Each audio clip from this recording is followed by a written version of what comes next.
People are racking up insane amounts of credit card debt. What is this? Blue guys prefer 30,000.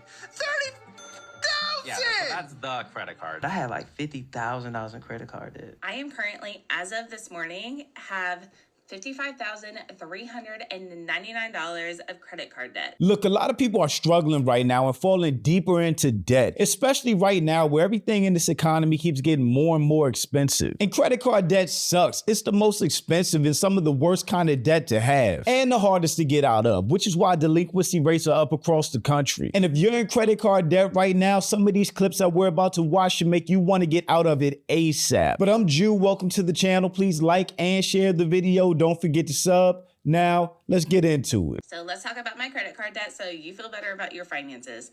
I am currently, as of this morning, have $55,399 of credit card debt.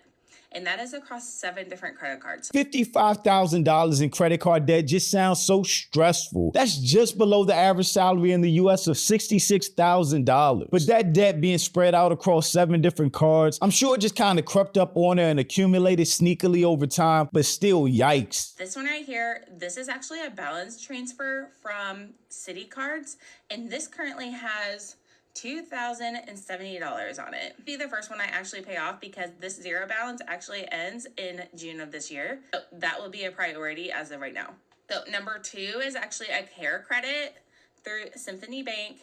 And this currently has $6,439 on it. Now, we got this one last August when our dog had to get surgery to remove underwear from her stomach. So that was a really big blow on our credit payoff journey because it added about $9,000 to our credit card debt. I'm going to get jumped for saying this, but $6,000 for surgery for a dog. I know it's a lot of people out there that consider their dogs as their family or children. I get it, but could the dog just not poop the underwear out? I don't know. But if it's life-saving surgery, then I get it. Number 3 here is another Citi card, and this one has $13,754 on it. So the next 2 I have actually really hurt, and this is where the majority of our debt is. So the next one I have is Williams-Sonoma, and this one has $17,863 on it. And the last one that I have here is Wells Fargo, and this is my oldest credit card, and it also has the lowest interest rate of about 12%, which is amazing for a credit card. But this one is essentially maxed out at $24,999. And we had made some really big progress on this one, but unfortunately, we had some bills that came up over the holidays that we didn't want to take away from our boys' experience that we had already prepared. So we put it on here, and then the interest came through. And this is where we're at now. Over $25,000 on one card should be terrifying for anybody. I mean, an average card in the range of like $6,000 to $8,000 is hard enough to pay off. But $25,000, even at kind of a low interest rate, even if you stop spending a day, it's still going to take years to pay off. And that high monthly payment is just going to hold the household hostage financially. And I get that you have kids, you don't want to rob them of experiences or things for them, but $25,000 in credit card debt should be a wake-up call. No more fun experiences, no more vacations, no more anything until you pay that card down. Maybe just use the cash method where if you don't have cash to pay for something or allot it for one specific thing, you just can't get it or don't do it. And I know that kind of sucks for a family to not be able to experience everything that you want for your kids, but $25,000 on one credit card and credit card debt should be a wake-up call. Number 6 here is actually a Wells Fargo home loan, and we got this also last August whenever we had to replace our entire AC unit and furnace unit in our house. So that was around $16,000, and this is how much we have left. We have $12,537 left of this loan. Can't be too mad at that. Appliances or something going down in the house is kind of a family emergency. And really, that's what I think credit cards should be used for. And my last one here is Pottery Barn, and this one is actually 100% paid off. I'm actually pretty proud of this because this was fully maxed out maybe 2 or 3 years ago, and we've been working really hard on getting this one paid off. What the hell is Pottery Barn? Okay, so this is home decor. I get it. Especially if it was during the pandemic when everybody was spending tons of money on their home. But running up a balance like that is still kind of reckless because no matter what, you're putting your family in a financial hole. But at least they already started paying off some of their cars, starting with this one. So as of 2 years ago, all of the credit cards that I just went through, except for two of them, the two that I got in August last year, were 100% maxed out. We have made a lot of progress in our debt payoff journey, but we still have a lot more work to do. She doesn't really say if they have a certain strategy to get out of debt. With their balances, they just kind of seem all over the place. Like that Pottery Barn card being paid off when that was $6,000, but she has another card for $2,000 that really should have been paid off first. But I guess that's only if you're using the snowball method, which has always helped me out, and we'll talk about a little bit later. Maybe she's paying off highest interest first instead of lowest balance. But if you're paying off debt, the best thing you can do is find a strategy that works for you and your household, stick to it, and get out of debt ASAP. I am $30,000 in credit card debt. So I have two credit cards. I have a Navy Federal and then another credit card. Navy Federal has $25,000 and the other one has $5,000.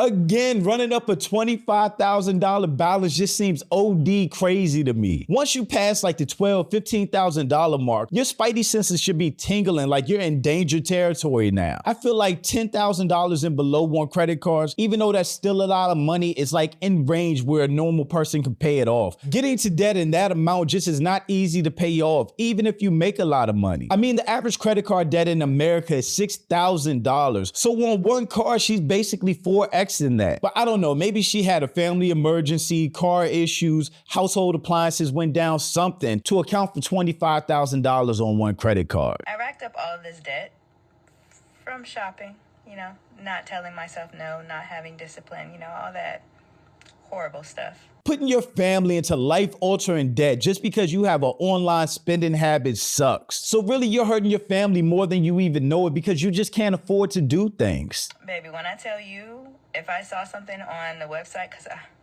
I'm an online shopper, if I saw something on the website that I wanted, or my kids wanted, or that I wanted for them, or what I thought my husband would like, but we're stopping bad habits.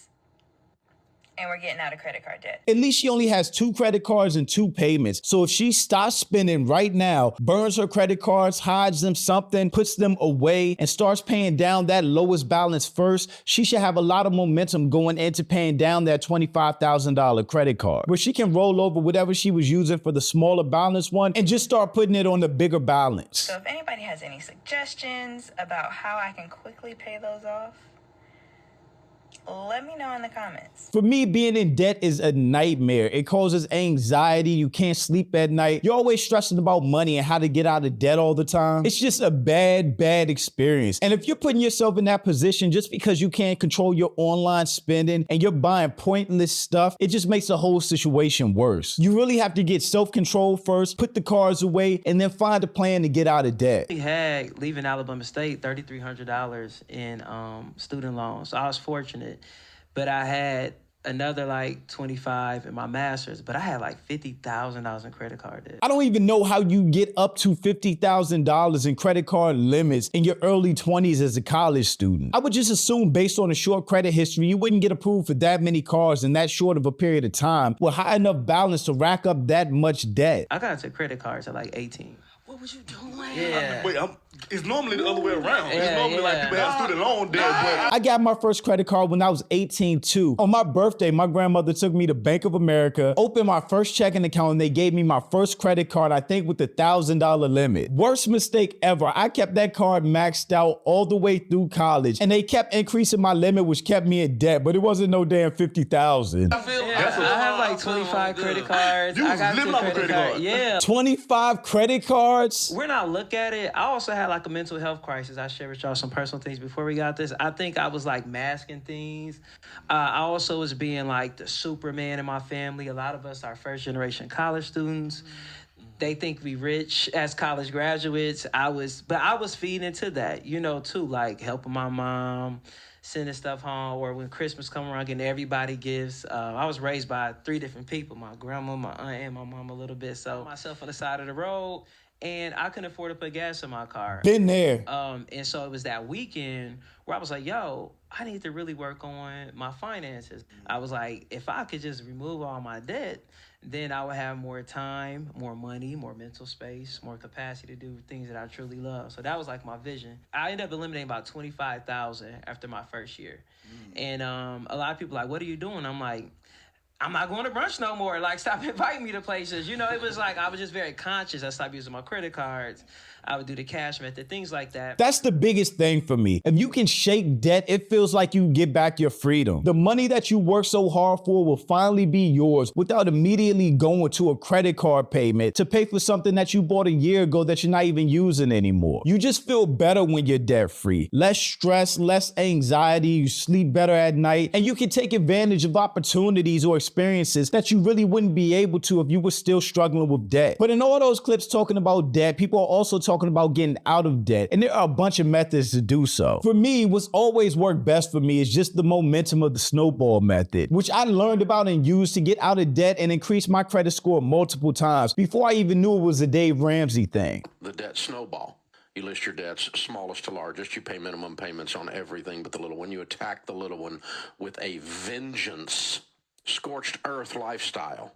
Sell so much stuff the kids think they're next. Take 16 extra jobs. We're getting out of debt. And you pay everything. You stop all investing temporarily and completely focus all your emotional, spiritual, financial, relational energy on that smallest debt.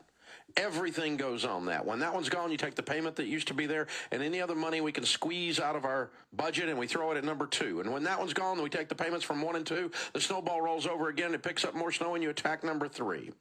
The average person for the past 25 years that has done that with great focused intensity, gone crazy to the point their broke friends and relatives thought they needed counseling.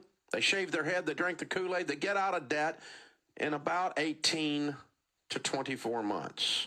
Everything but their house. So if you're in debt, it's not the end of the world. Stop spending, put your credit cards away, and really come up with the plan to get out of debt ASAP. Once you start paying down cards, the momentum will keep you going. You'll start feeling better. And really, it's the best thing that you can do for yourself, your family, and your future. But thanks for watching. Y'all let me know what you think about all this in the comments. Also, make sure you check out the next video. Don't forget to follow me on Instagram for behind the scenes and life stuff. And I'll catch you next time. Peace.